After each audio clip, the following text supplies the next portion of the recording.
கிழக்கு மாகாண முதலமைச்சர் ஹாஃபிஸ் நசீர் அகமட் கடற்படை அதிகாரியுடன் நடந்து கொண்ட விதம் தொடர்பில் கடற்படை விசாரணைகளை மேற்கொண்டுள்ளது.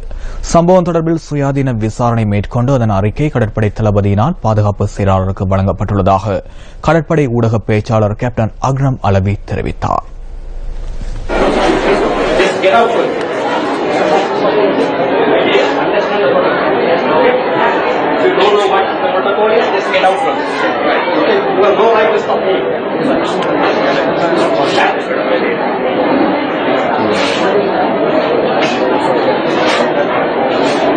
Who the hell are you to stop me? Yes? No. Even you governor, you don't know the protocol. You say, I respect the excellency, the president, of course, much more than you. There is a protocol in this province. And you should know about it. You should know the protocol. You see, I as the chief is... சம்பூரில் பாடசாலை ஒன்றில் நடைபெற்ற வைபவம் ஒன்றிலேயே கிழக்கு மாகாண முதலமைச்சர் இவ்வாறு நடந்து கொண்டார். இதன்போது மாகாண ஆளுநரும் இலங்கைக்கான அமெரிக்க தூதுவரும் மேடையில் இருந்தனர். நான் எழுந்து செல்லும் போது அங்கிருந்த அதிகாரி ஒருவர் என்னை தள்ளிவிட்டார். முதலமைச்சருக்கு இந்த நிலைமை ஏற்பட்டது. அங்கு முதலமைச்சருக்கும் கல்வி அமைச்சருக்கும் உரிய கௌரவம் வழங்கப்படவில்லை. இவ்வாறு என்றால் எங்கள் மக்களின் நிலைமை என்ன? மக்கள் எதற்காக எங்களுக்கு வாக்களித்துள்ளார்கள்? இந்த சம்பவமே அங்கு இடம்பெற்றது. அந்த அதிகாரிக்கு என்னால் மனவருத்தம் ஏற்பட்டிருந்தால் நான் அது குறித்து கவலை அடைகின்றேன்.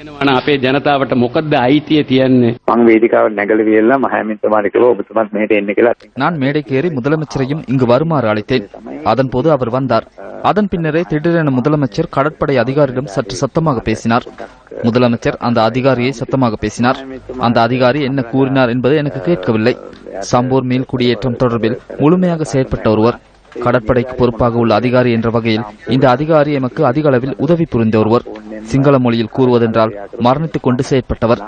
எனவே அவருக்கு மனவருத்தம் அடையும் நிலைமை ஏற்பட்டமை தொடர்பில் நான் கவலை அடைகின்றேன்.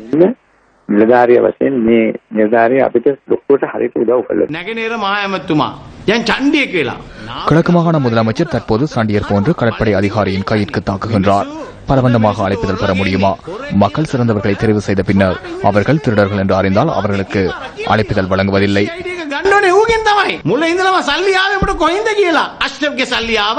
இந்த ஊடகம் மீது எத்தனை தடவை கூறப்பட்டுள்ளன. அவரிடமே FCID-யினால் பதிவு செய்யப்பட வேண்டும் என்று ஆரம்பம் முதலே எங்கிருந்து பணம் வந்துள்ளது. குறிப்பாக அமெரிக்க தூதுவருக்கு முன்பாக இவ்வாறு நடந்து கொண்டுள்ளார்.